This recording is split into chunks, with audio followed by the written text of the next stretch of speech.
DeSoto and the DeSoto Plymouth dealer, coast to coast, present Groucho Marx in You Bet Your Life.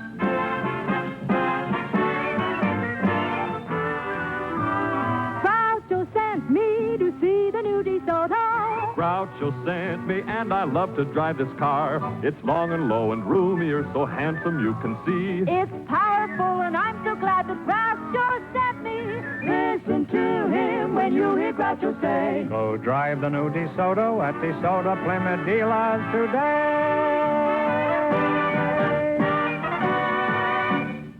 And now, here he is, the one, the only... I thought he went out with the old year. Oh, that's me.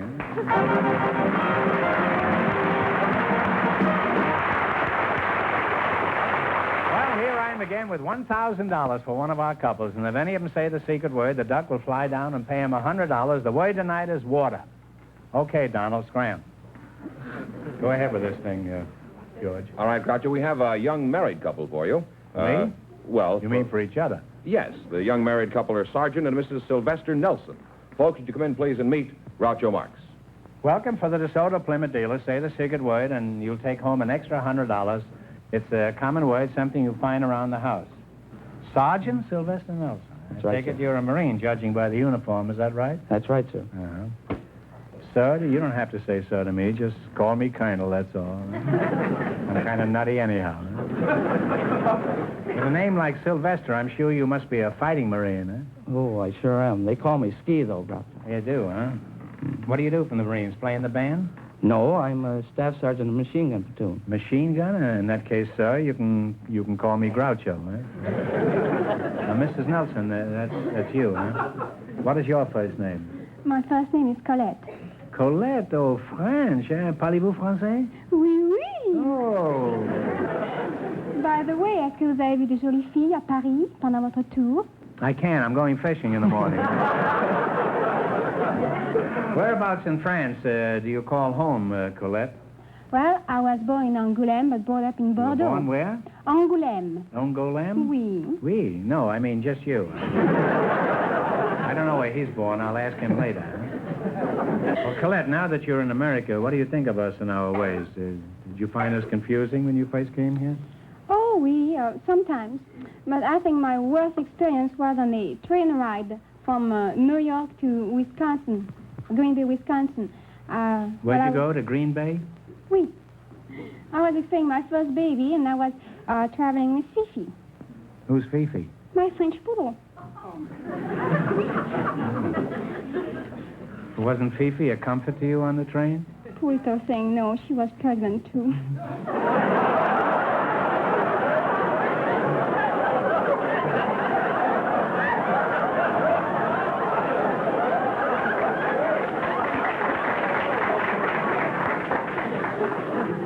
Well, that shouldn't have upset you. I once had a berth on a train myself.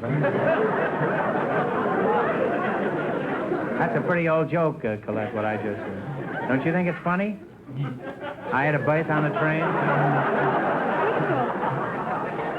Which joke? Didn't you hear the joke? I said, don't let it upset you. I once had a berth on a train. I had upper 8. I don't understand. Well, I don't think I can explain it to you. Sylvester, why don't you explain it to her? Huh? Well, he was going to have a birth on the train. He had a birth. He was going to sleep, but you were going to give birth to a baby. And Okay. Hips are all... Explain the rest of it later, Sergeant. You know, in 40 years in show business, this is the lowest I've ever sunk. When one contestant has to explain my jokes to another. Well, it's been a real education talking to you two, and I wish both of you success, children, and happiness. And if you ever see Fifi again, give him my love. Oh, she has got 7 pets lately. Well, give the whole 8 of them my love. Now let's play You Bet Your Life. We start you off with $100. You try to increase that bankroll by answering any 4 questions in the category you picked yourselves. If you miss a question, you lose half of your bankroll. Is that clear, Colette? Oui. Oui, huh? Oui. You selected music, and remember, the more the question is worth, the harder it is. Now, you can start with a 10 or 20 or 50, 80, all the way up to 100. 7, $70? 70. All right, in music, what is the mechanical device used to mark the exact tempo? Oh, It sure is what it's actually called. What is it in French? You can see what you can. What is it in Hungarian? Well, I'm sorry. It's a metronome. Metronome, oui. Oh, la la. Well, you still have half your $100. You What have is, $50. what is ooh la la in French? Oh, wait. I'm sorry. Here. All right, now don't get discouraged. You've got a long ways to go. You still have $50. Now, what are you going to try this time? What can No, I'm 80. Huh? 80. All right, A. Seymour Brown and Nat Ayer wrote a song back in 1911 that keeps popping up regularly. I'm sure you can identify it. Now, you listen. Okay, Jack.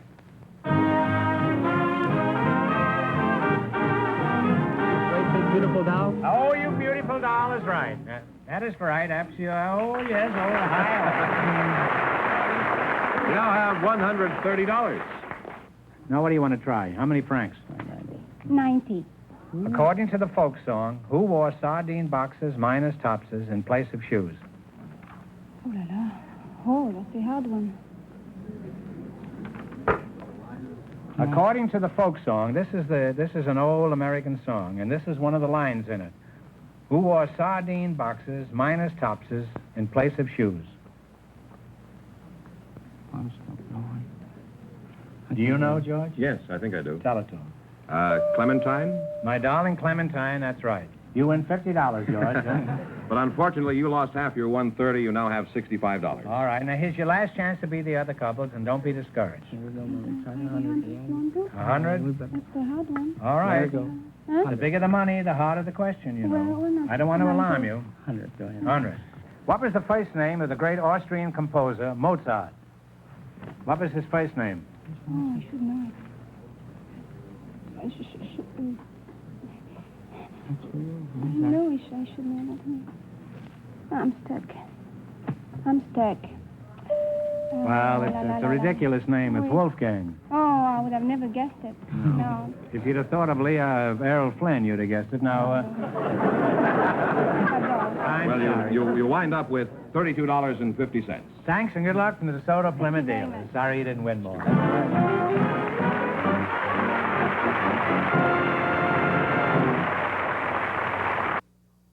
The young lady with a very interesting job, Miss Marilyn Pierce. Her partner is a special guest, one of the best-known names in the world of golf, Mr. Jim Ferrier. Folks, would you come in, please, and meet Groucho Marx. Welcome to You Bet Your Life. Say the secret word and divide $100. It's a common word, something you find around the house. Jim Ferrier, eh? Put it there, Jim. Glad to meet you. I'll get around to you in a minute, Jim. You practice your backswing, and I'll practice my approach. Let's see, you're Marilyn Pierce? Where's your home originally, Marilyn? Newport, Rhode Island. Newport. Oh, that's a pretty swanky place. I was thrown out of a hotel there. Well. Did you have a job back in Newport? No, not in Newport. I moved to Boston at an early age. Oh, Boston, And I was huh? a model there. A model? Mm-hmm. Well, are you still a model? No, not anymore. I found that it wasn't intellectually stimulating. Well, some of my best friends are models. You could still be a model and have intellectual satisfaction. You could be a cover girl for the National Geographic. Well, it wasn't much of a challenge. What sort of work do you do now, Marilyn? I'm a dog trainer. A dog trainer. Yes. And that gives you intellectual satisfaction? Oh, yes. Why it's, is that? When a dog digs up a bone, does he tell you it comes from a dinosaur or something? No, but breaking the language barrier between a dog and a human being is really an accomplishment. Yes, it certainly is. After all, some human I beings... find it much simpler to kick them. Just four-legged dogs, is those the only ones you concentrate on? Yes. What about an old cocker spaniel? You wouldn't be... Let's talk about your work as a dog trainer. That sounds very interesting and most unusual for a young, attractive girl. Where do you train them? Well, I train dogs at their own homes. I go to the home and train the owner. You train the owner? Yes. What does he do, get on his hands and knees and run around the room? No, not quite. I train the dog and show the owner how to manipulate the leash and the correct commands to give to the dog. Uh-huh. You been standing here all this time? I'm listening. Isn't that funny? I didn't even know you were here. Never underestimate the power of the Philadelphia Bulletin. Where are you from originally, Jim? I came from Australia. Oh, down under, huh? The I've been- Antipodes, huh? Yes, I've been here 15 years. I came from Sydney originally. Is that so? Played professional golf here for 15 years. Mm-hmm. What are some of the important golf tournaments that you've won? I know you've won many of them.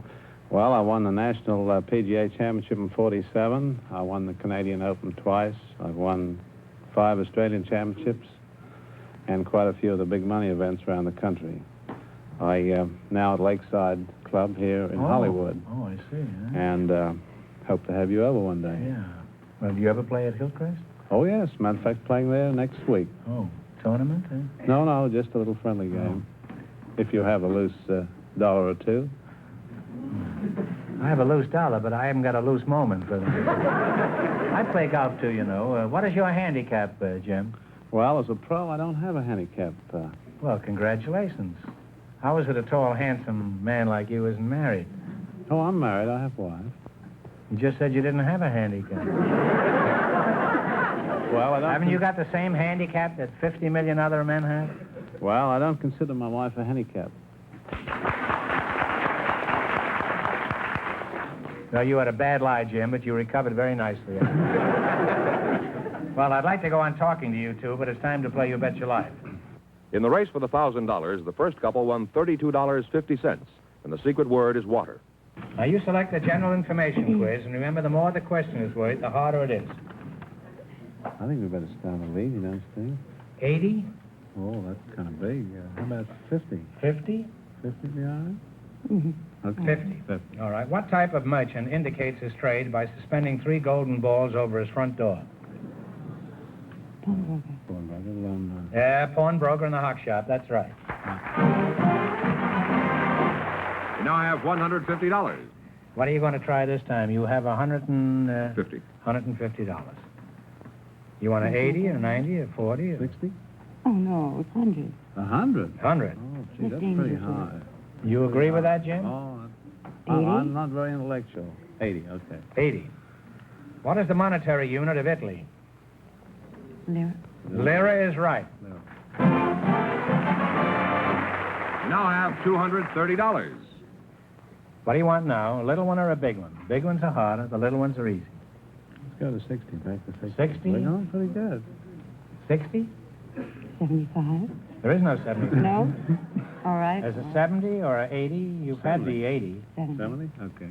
What is the complete membership of the United States Senate? And I want the precise number. 48. How many members in the United States Senate? I think it's more than No, that. wait a minute. 48. Let's see, no, 96, I believe it is.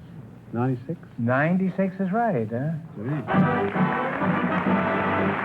now have $300. What are you going to go for? 60? What? 60 or 60? 60, ma'am? Can we go up? Don't look at me with those big black eyes. Oh, I think 60 would be safe. I'm Scotch, you know. See, well, I am, too, but I believe in living dangerously. All right, 60? All right. How many justices are there on the Supreme Court? And I want the exact number. It must be 12. I believe. One answer. I don't know. I would say 12. 12. No, I'm sorry. It's 9, Jim. Well, you it is lost pretty half good. your $300. You wind up with $150. Well, thanks and good luck from the DeSoto Plymouth dealers. Sorry you didn't win the last one.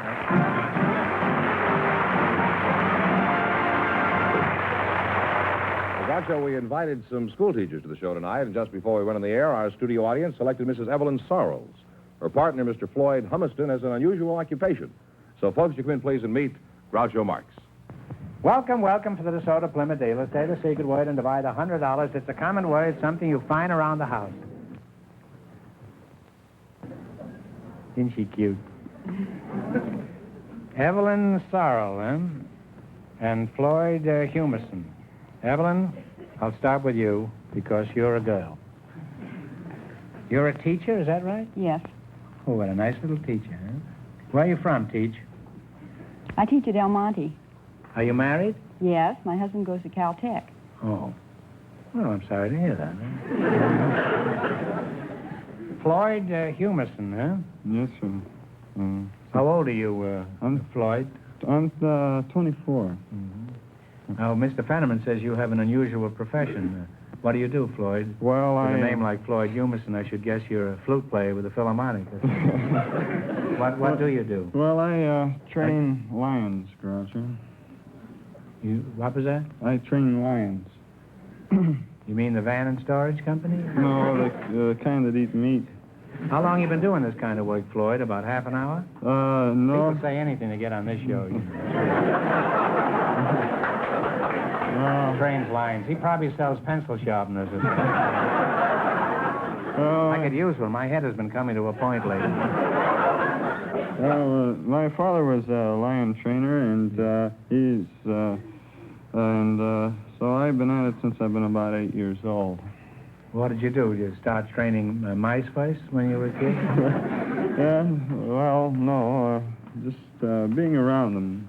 You say your father was a lion tamer? Yeah. What happened? Did he collect his severance pay? No, he's retired. He's in the termite business now.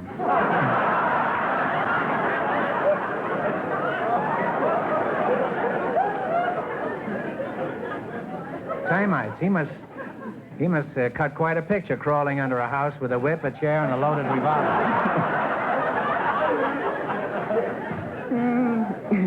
Where did he find these termites? On the line? Well, I don't actually know. I've been worked with him a little bit, but was your mother in the animal training business? Too? No, she was an aerialist with the circus. Flying in the air? Yes. Well, that sounds like a typical American family, doesn't it? He trains lions, his father chases termites, and his mother swings in the air. That's what you call the ideal American home. Must be very restful around there around dinner time. Did you have any brothers and sisters, or did the lion do away with them? Yeah, I have a half sister, Groucho. You have a half sister? Yeah. You mean you keep the lion in the house? I used to, yes. Well, a half a sister's better than none, I guess. Which half you got, do you remember? Well, Floyd, Floyd, you chew on a hunk of raw meat for a minute while I engage this beautiful teacher here in repartee. How old are you, Evelyn? 24. 24. How long have you been teaching school? I'm starting on my second year. Really? Huh? Well, aren't the children distracted when you walk in the schoolroom? No, I teach girls. Oh. What do you teach these girls? I teach homemaking. Homemaking. What's that, carpentry and things like that?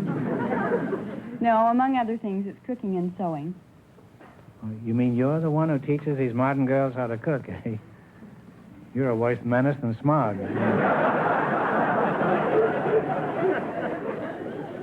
Floyd, let's get back to your lions. Do you own any yourself? Yes, I do, Groucho. I have a lion named Fearless Fagin. Fearless Fosdick? No, Fearless Fagin. Where's Fearless Fagin now? Well, he's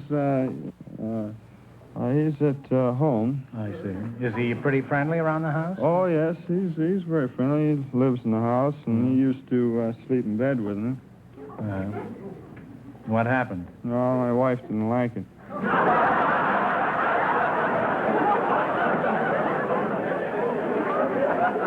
Well, I think there's some justification for that. I think you should have got her a lion, too, huh? Now, where do you keep Fearless Fosdick now?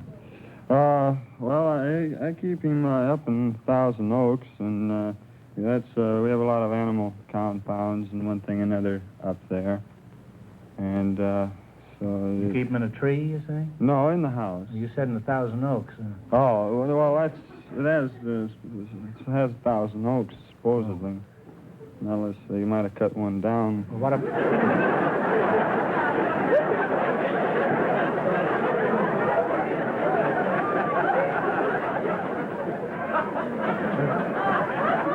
Is that anything like 29 pounds? Well, I guess about the same, yeah. Well, how do your neighbors feel about this? Don't they complain? No, they have elephants.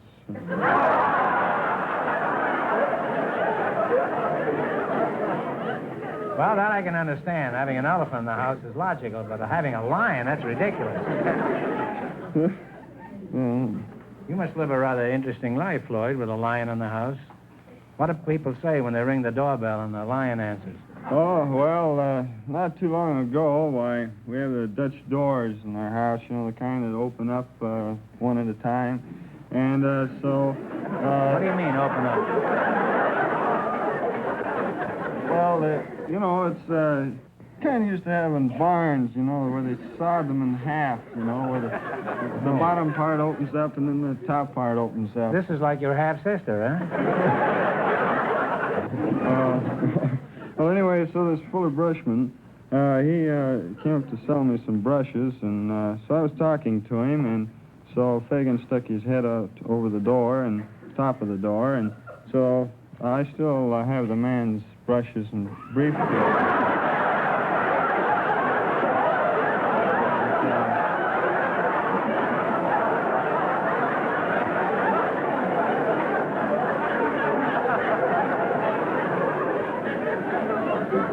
Well, you think this brush salesman thought the lion was your wife? Isn't your wife afraid of Fagin? Oh, no, she's not afraid of me or Fagin or anybody else.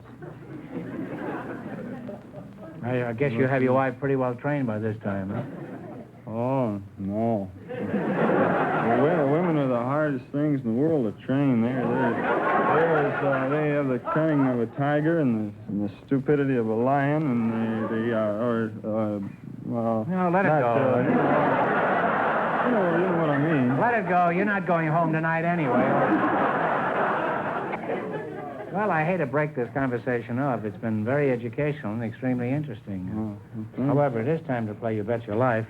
In the race for the $1,000, the second couple is leading with $150. Now, you selected the animal kingdom, and remember, the more the question is worth, the harder it is. Now, what do you want to start with? 10, 50, 60, all the way up to 100? 80. $80. What do you call a young or nestling pigeon? Let's say, I ate some on toast one time.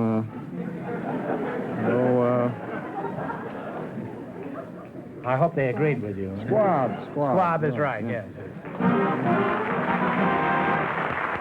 You have $180. Now, what are you going to go for? 90. 90. What kind of an animal is a Flemish giant? Flemish giant. That's a fowl, if I'm not mistaken. Flemish giant. Let's see. Guess. If you don't know. Well, I'm sorry, it's a rabbit. Oh. Yeah, well, that's a shame. You lost half your $180. You have $90. All right, now what are you going to go for? 70. 70. What do you call the rodents that live in colonies on our American plains? They have a bark resembling that of a dog. That is your, a prairie dog. That's right, a prairie dog is right. You now have $160. And here's your last chance to beat the other couples. What are you going to go for? 60. What? 60? 60. What are teals, golden eyes, and canvasbacks? Eels, goes iron, they're ducks. That's right, ducks is right. And you wind up with $220. Thanks, and good luck to the DeSoto Plymouth dealers. Thank you.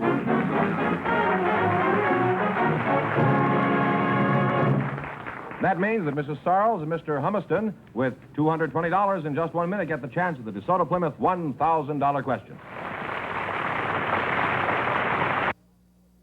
Mrs. Sarles and Mr. Humiston all set for the DeSoto Plymouth $1,000 question. All right, here we Back go here. for $1,000. I'll give you 15 seconds to decide on a single answer between you. Think carefully, and please no help from the audience. One of the most famous cartoon characters of the last 40 years is the Timid Soul, created by H.T. Webster. For $1,000, what is this painfully timid character's name? Talk it over. Old friend of mine. Great.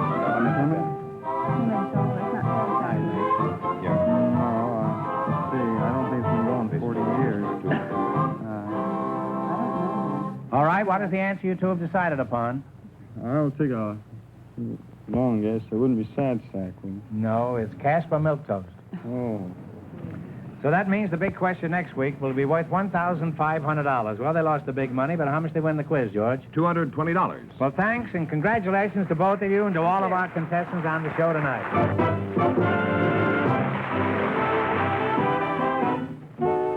Friends, go in to see your DeSoto Plymouth dealer tomorrow.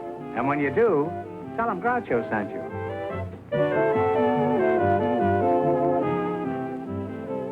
Be sure to tune in next week, same time, same station, for Groucho Marx in You Bet Your Life on television. On radio every Wednesday night. And don't miss the big Chrysler Corporation TV show each week on another network.